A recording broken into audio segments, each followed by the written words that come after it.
Entre un papa ignoble qui refait surface seulement lorsque ses enfants ont percé, lorsqu'ils ont réussi, un mari qui interdit à sa femme de travailler et puis le cas de bébé phare. On peut dire que cette série aborde vraiment des thèmes importants et très intéressants jusqu'ici.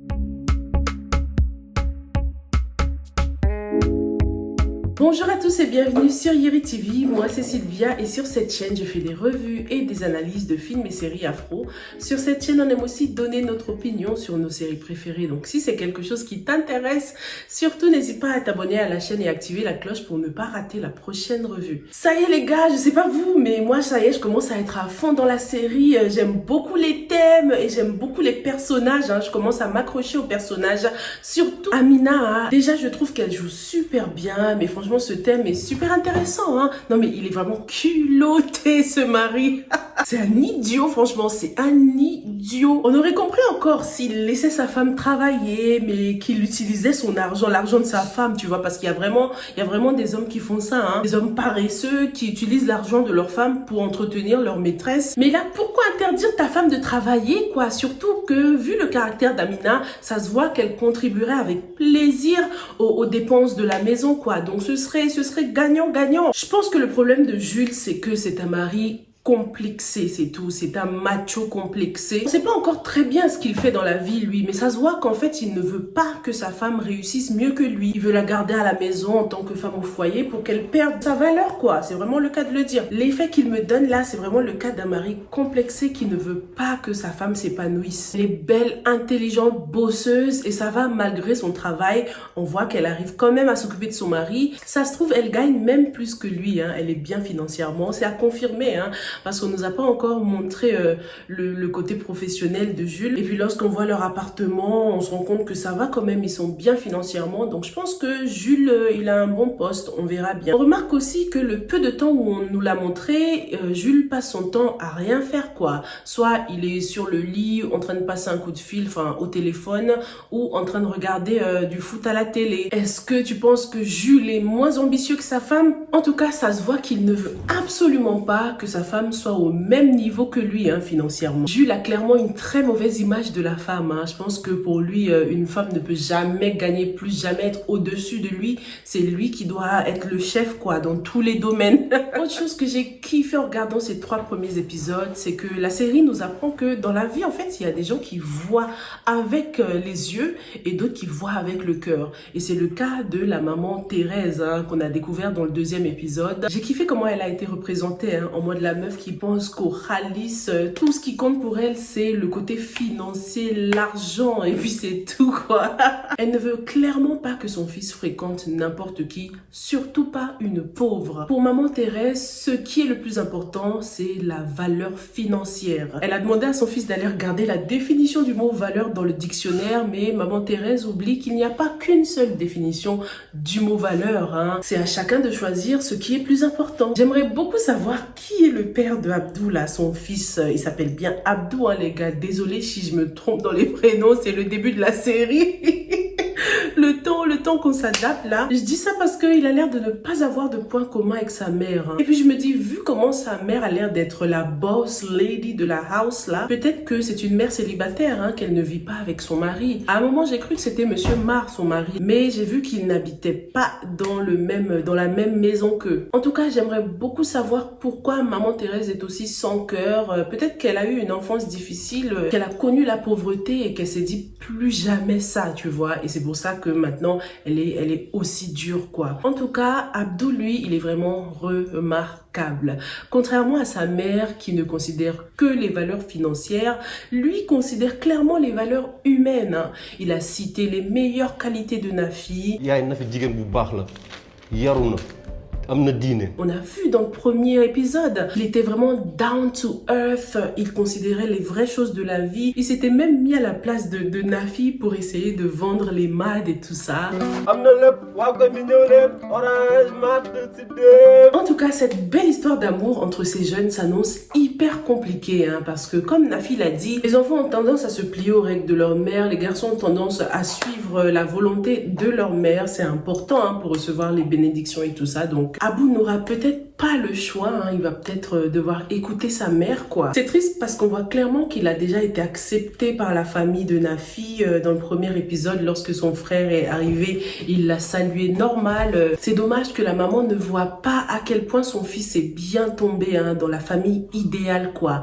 Sûrement qu'ils vont essayer de les mettre ensemble, Aram et Abdullah. Qu'est-ce que t'en penses? Vu que Monsieur Mar et Madame Thérèse ont l'air d'avoir la même façon de penser, ils ont le même type de raisonnement, hein. Donc est-ce que Monsieur Mar ne va pas essayer de chercher un homme digne de ce nom, qui vient d'une bonne famille aisée pour sa fille? Pour l'instant, en tout cas, Aram me paraît être quelqu'un de bien. Le fait qu'elle soit intéressée par le jardinier, quand même, elle pense pas comme sa copine, en fait, tu vois. Elle va pas viser haut, chercher des hommes riches pour l'entretenir. Elle voit avec le cœur, bon, le cœur entre guillemets, surtout les yeux, hein, parce qu'elle a kiffé le physique du jardinier, surtout. De toute façon, à cet âge-là, c'est ce qui saute aux yeux en premier, hein, le physique et tout ça. Elle a l'air plus raisonnable que sa pote. En tout cas, elle fait son âge, quoi. Elle est dans l'air du temps. Alors que sa pote, là, elle a l'air un peu plus mature, un peu plus précoce, quoi. Est-ce que tu trouves que Aram et Abdou feraient un beau couple ou pas? En tout cas, ça ferait le bonheur de leurs parents, hein, s'ils se mettaient ensemble. Mais ce serait bien sûr un mariage extrêmement malheureux, hein, parce que bien que les deux soient quand même gentils, bon cœur, ils ne s'intéressent pas tout de suite à la valeur financière d'une personne, quoi. Je l'aime bien Aram, hein. J'espère qu'elle va pas nous décevoir, j'espère qu'elle va pas se laisser influencer par sa pote surtout, tu vois. Alors le cas de bébé Fa, les gars, maintenant je comprends pourquoi dans la prison, Kenza regardait la photo de son pote au lieu de regarder la photo de son bébé, tout simplement parce qu'elle n'en avait pas. C'est Anna qui a dû lui montrer une photo de sa fille 5 ans plus tard, t'imagines? C'est assez cruel, hein. Elle n'est pas cool. Doudou n'est pas doux. Je pense que ce que Doudou fait, c'est assez injuste quand même, hein. Même si il n'est pas totalement fautif non plus, hein. Parce qu'il fallait bien que quelqu'un s'occupe de cet enfant, hein, puisque sa mère, irresponsable quand même, est allée en prison. C'était quand même irresponsable de la part de Kenza de mener une vie aussi dangereuse alors qu'elle est devenue maman. Il fallait qu'elle pense beaucoup plus à l'avenir de son enfant, hein, c'est sûr. Maintenant, 5 ou 6 ans se sont écoulés et je trouve que ça y est, là, Kenza, elle a quand même purgé sa peine et elle mérite clairement de voir son enfant, au moins de recevoir des visites. C'est la moindre des choses de la part de Doudou. Doudou, il a été un traître, il s'est enfui avec l'argent, hein, parce que dans le premier épisode, on a vu qu'il avait caché de l'argent.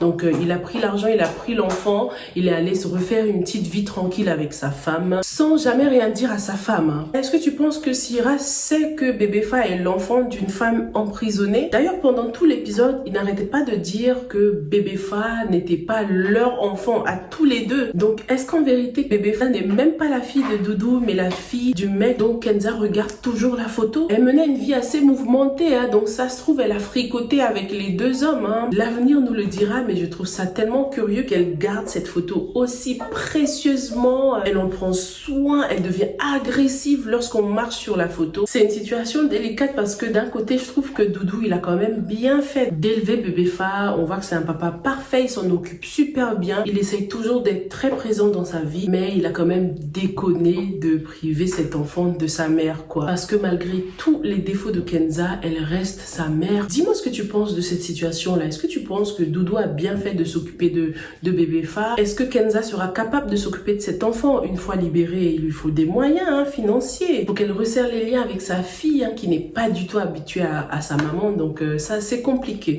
On verra. Le papa de Anna a refait surface dans sa vie, mais comment Anna lui a mis un coup de pression.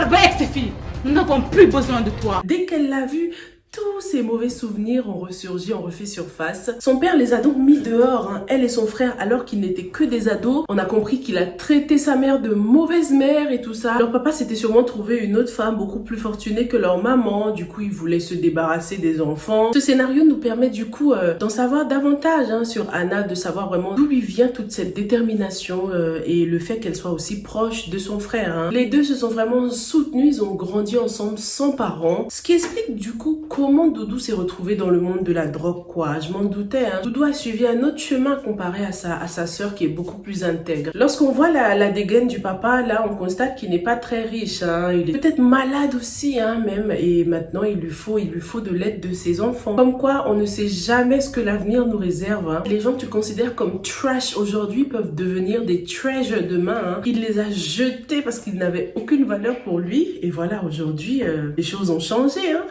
Hâte de découvrir la suite de ce scénario. J'adore ce personnage de Hannah, hein, parce qu'elle apparaît vraiment comme une femme forte, déterminée, qui sait ce qu'elle veut dans la vie. J'ai tout de même peur pour le sort de son frère, hein, qui n'a pas l'air de mesurer les conséquences de ses actes. Kenza, on ne sait pas encore à quel point elle est dangereuse. Est-ce que lorsqu'elle va sortir de prison, elle ne va pas s'allier avec des personnes dangereuses pour lui faire sa fête à Doudou? Ce serait triste, hein, si Hannah venait à perdre son frère, elle se retrouverait clairement seule au monde là. Vu comment elle est super proche de son frère, quoi. Dis-moi ce que tu penses de ces 3 premiers épisodes de la série Valeurs. Ça va, est-ce que tu kiffes pour l'instant? Est-ce que les acteurs sont super crédibles à ton goût? Parce que c'est important, hein, que les acteurs nous transmettent les émotions comme il faut. Dis-moi tout dans les commentaires et je te retrouve dans la prochaine. Stay safe and stay blessed. Bye!